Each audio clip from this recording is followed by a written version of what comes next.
Saran ini dibawakan khas oleh Suruhanjaya Security Malaysia dan Investmart.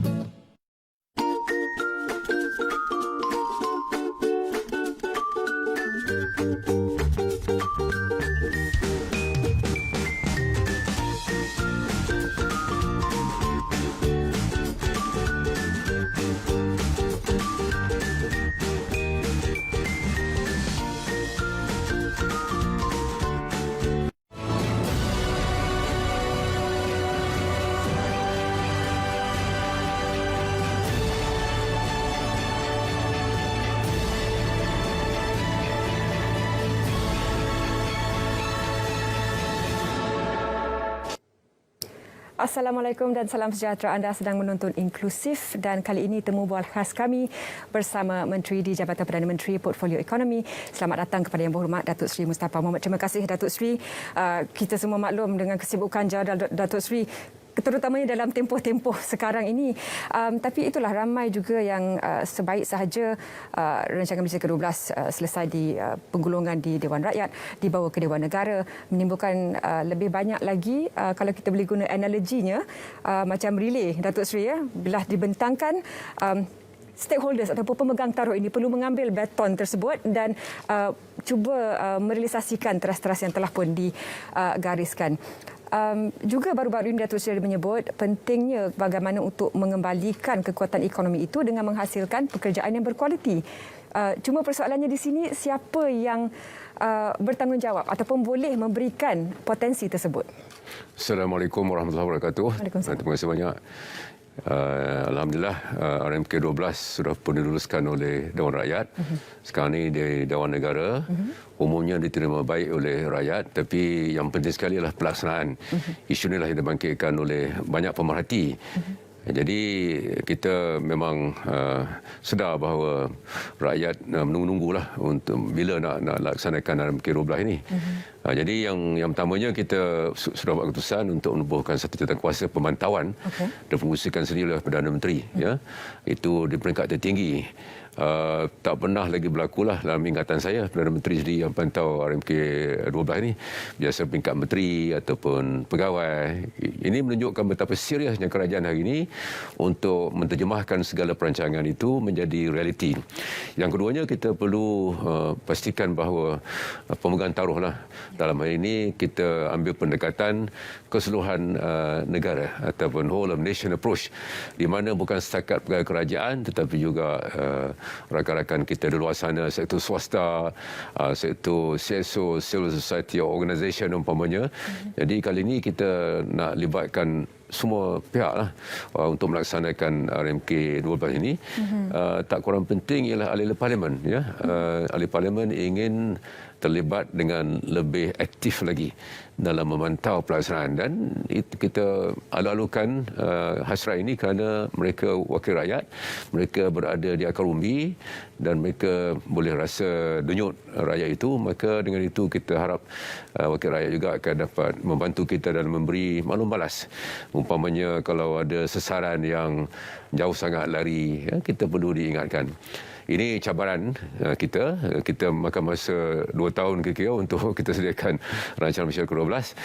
Jadi pelaksanaan ini bermula sekarang lah. Kerana kita dah 10 bulan dalam RMK 12. Patut bermula bulan Januari. Oleh kerana baru dibentangkan, maka 10 bulan kita dah hilang lah. Jadi kita ada 4 tahun sebenarnya untuk kita capai beberapa sasaran yang telah ditetapkan oleh kerajaan.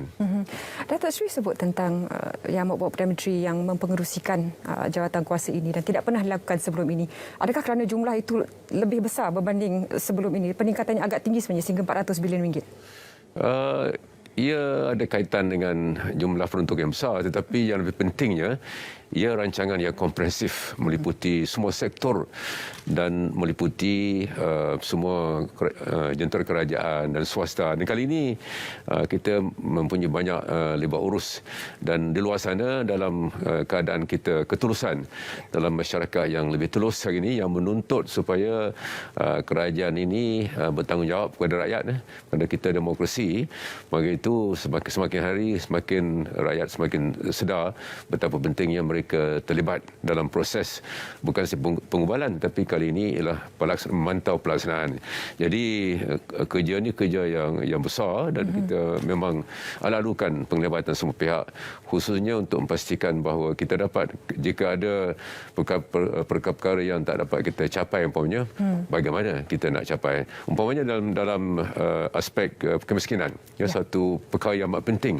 Saya sudah tubuhkan satu poverty circle namanya, satu kumpulan yang bincang hal-hal berkaitan kemiskinan. Terakhir kita bincang mengenai kemiskinan bandar, kita sudah bincang kemiskinan Sabah Sarawak, miskin luar bandar, kita juga bincang miskin orang asli. Jadi kita dah dapat input yang banyak daripada semua pihak. Jadi sekarang ni oleh kerana salah satu daripada objektif kita dalam RM12 ialah untuk menghapuskan miskin tegah. Jadi ini satu cita-cita yang penting. Kita tak mahu rakyat Malaysia yang tergolong dalam kumpulan ini. Ini menuntut kita mencari pendekatan yang kreatif, yang lebih berkesan. Jadi kita kena kutip idea-idea. Bukan saja kerajaan yang tahu cara kaedah untuk tangani kemiskinan. Kadang-kadang kita ni ingat kita pandai. Ya, kita perlu lihat di bawah sana ada sektor swasta yang telah menjalankan pelbagai program untuk menangani isu kemiskinan. Ada juga NGO ataupun CSO, badan-badan bukan kerajaan yang aktif. Jadi bukan kali pertama kita buat ini, tetapi kali ini kita penglibatan yang lebih intensif dengan kumpulan-kumpulan yang ada pengalaman. Jadi kerajaan dalam hal kemiskinan ini satu agenda yang besar bagi kerajaan ni. 2025 kita tak mahu lagi ada keadaan miskin tegar. Miskin tegar ni bermakna dia cukup makan ni lah, ya. Jadi pendapatan itu cuma cukup untuk membeli makanan asas, tak cukup untuk perkara-perkara yang lebih daripada makanan, ya. Itu maksudnya kalau pendapatannya kurang daripada keperluan makanan, maka kita panggil mereka itu miskin tegar. Yang Mohd Datuk Seri sebut tentang poverty circle ataupun bulatan kemiskinan itu, dan hakikatnya sekarang pandemik ini telah memberikan kita satu gambaran yang lebih jelas dari segi kesediaan dan juga dari segi kemahiran pengurusan keuangan dari pelbagai aspek, dari B40 sehingga golongan-golongan seterusnya. Sebab kadang-kadang malah sebelum pandemik sekalipun menyimpan tu pun seakan-akan mustahil. They cannot even save. Jadi bagaimana untuk mengembalikan kebolehan untuk mereka menyimpan supaya sekiranya berlaku lagi situasi yang tidak terjangka ini, mereka tidak terimpak dengan begitu teruk sekali. Kita banyak belajar daripada pandemik ini. Yang pertamanya untuk menguruskan krisis kesihatan dan krisis ekonomi. Ya. Krisis kesihatan kita dah berjaya uruskan dengan amat baik, dengan vaksinasinya. Krisis ekonomi ini bukan kali pertama kita menghadapi krisis ini, dah beberapa kali. Ya. Tetapi krisis ini krisis yang paling serius lah, kerana dia bersekali dengan krisis kesihatan. Tak pernah lagi krisis masa dahulu kapal terbang boleh terbang, pelancong masuk ke dalam negara kita. Jadi simpanan ni pentinglah, sama kita individu ataupun keluarga ataupun negara, kita harus ada simpanan untuk menghadapi masa kecemasan. Dan seperti Zahra sebut tadi, memanglah oleh kerana ramai rakyat Malaysia ni pendapatan mereka ni rendah, ya. Mereka terlibat dalam kerja-kerja yang tahap kemahiran yang rendah, ya. Maka pendapatannya cukup-cukuplah untuk menjara keluarga. Maka simpanan itu, banyak kajian yang dilaksanakan menunjukkan simpanan itu sikit ataupun tidak ada, setengah-setengah ada, ya, banyak yang kais pagi makan pagi. Ya. Macam kalau kita kerja sendirilah, kita sebagai buruh kasar dalam bidang pembinaan biasa dapat gaji 2 minggu sekali. Jadi mungkin untuk tempoh itu kita adalah untuk menjara keluarga. Jadi kalau kita sakit demam ataupun ada berlaku malapetaka, maka simpanan yang ada sikit sangat. Ini antara perkara yang kita dapatilah, dan mengikut kajian 40% rakyat Malaysia tidak ada simpanan lah. Tak ada KWSP ataupun Perkeso ataupun bank ataupun tabung haji. Apabila mereka menghadapi malapetaka ataupun krisis yang besar begini, itu sebabnya kerajaan memberi jaminan bahawa yang pertama kita tak mau siapa-siapa pun kelaparan. Maknanya kita kena ada food on the table, nak pastikan makanan itu ada. Itu sebabnya bakul-bakul makanan diedarkan seluruh negara, bukan saja oleh Jabatan Kebajikan Masyarakat tetapi oleh pelbagai pihak, termasuk orang individu syarikat-syarikat.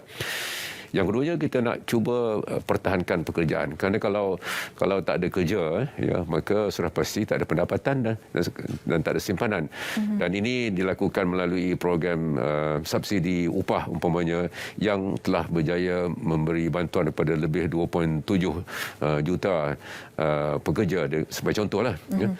Satu lagi perkara yang hangat dibicarakan ialah amount yang disimpan di dalam KWSP, ya. Ya, angka yang kita selalu dengar ialah 46% daripada penyimpan. Tak sampai 100,000. KWSP ini kira 8 juta lah pencarum yang aktif, ya, yang aktif hampir 8 juta. Jadi 46% kesimpanannya kurang daripada 10,000, ya. Jadi macam mana mereka nak hidup masa tua. Jadi ini satu pengajaran bagi kita. Oleh itu, dalam RMK12 kita berharap akan memperluaskan lagi, ya, liputan simpanan ini. Tapi yang penting sekali ialah untuk pastikan bahawa rakyat kita mempunyai kemahiran, dapat bekerja bidang-bidang yang memberikan upah yang lebih tinggi. Itu sebabnya ada kaitan dengan pelaburan juga, ya. Jadi kalau pelaburan yang kita bawa dalam negara kita ini, sama ada pelabur domestik ataupun pelabur asing, kalau pekerjaan yang dijana itu cuma mampu untuk membayar sekitar gaji minimal RM1,200, maka bagi keluarga memang amat sukar untuk menjara hidup, ya. Jadi ia berkait dengan pelaburan, ia berkait rapat dengan pelaburan yang berkualiti, ia berkait rapat dengan kemahiran dalam bidang-bidang tertentu. Itu sebabnya TVET akan diperkukuhkan umpamanya. Jadi ia perlu pendekatan yang holistik, ya. Memanglah kita nak, kalau ikut ni sasaran kita ialah pendapatan isi rumah 10,000 lebih sikit, 20-25 daripada 7,000 sekarang ni 10,000 lebih sikit, peningkatan sebanyak 3,000. Itu menjadi matlamat kita. Dan untuk mencapai matlamat tersebut, kita perlu pastikan rakyat Malaysia mempunyai kemahiran yang lebih tinggi, kita buat pelaburan yang lebih berkualiti, dan kita juga perlu majikan-majikan yang bersimpati dengan pekerja mereka, ya. Mereka perlu pastikan pekerja mereka diberi kemudahan-kemudahan yang sewajarnya. Maknanya ini satu perkara yang perlu kita lakukan. Kalau tidak, macam mana kita nak jadi sebuah negara kita ni aspirasi kita untuk menjadi negara berpendapatan tinggi 2025. Sekarang ni kita belum sampai ke tahap itu. Kalau ikut ukuran Bank Dunia, kita kira-kira 20% sebelum kita sampai. Pendapatan kita ini 20% di bawah pendapatan untuk menjadi sebuah negara yang mempunyai pendapatan tinggi. Itu aspirasi kita. Jadi kita nak pastikan rakyat kita mempunyai taraf hidup yang baik, ya. Taraf hidup itu berkaitan dengan pendapatan, berkaitan akses kepada kemudahan. Dan sekarang ini ramai bercakap tentang internet, akses kepada internet umpamanya.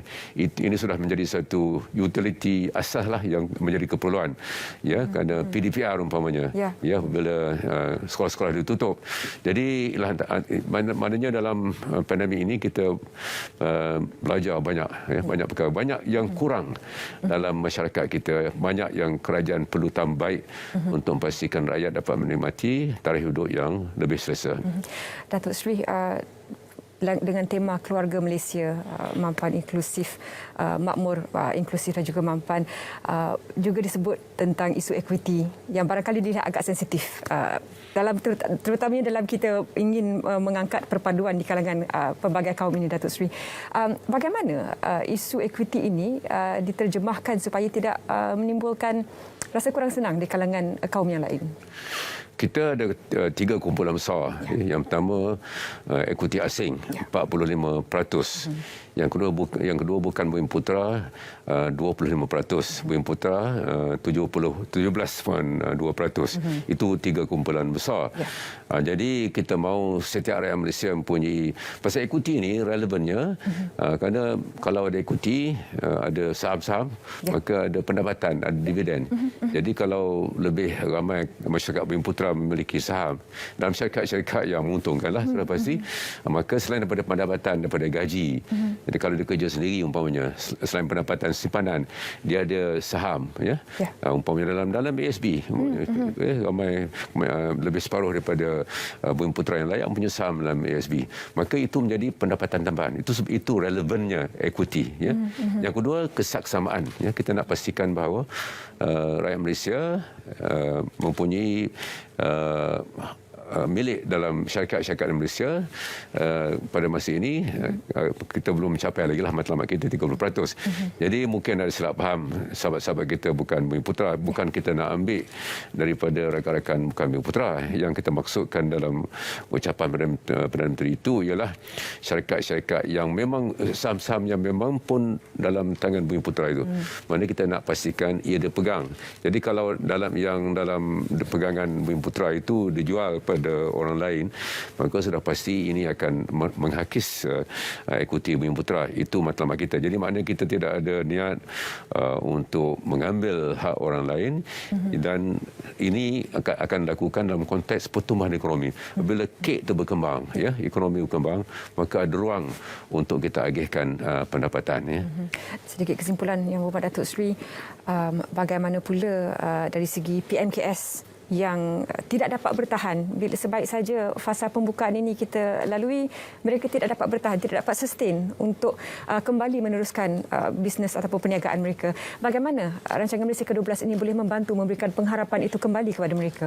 Rancangan Malaysia ke-12 menyediakan kerangka kasar. Ya, bukan semua yang kita nak buat ini terkandung dalam RMK12. Ada juga dalam belanjawan yang akan dibentangkan pada 9 bulan Oktober akan datang. Apapun dalam rancangan Malaysia ke-12, apa yang ada ialah jangka panjang untuk kita mantapkan lagi kedudukan PMKS, perusahaan mikro, kecil dan sederhana ini, umpamanya melalui pendigitalan. Ini satu inisiatif yang besar yang sedang kita laksanakan pada hari ini, dan ada yang berjaya. Ya, kita bangga kerana ada juga PMKS kita yang berjaya. Tapi yang penting sekali, PMKS yang terkesan ataupun tergolong tikar, mereka nak bangun semula perniagaan mereka. Ini kerajaan sedang mengkaji cara-cara bagaimana untuk menyediakan modal umpamanya, membolehkan mereka kembali berniaga, ya.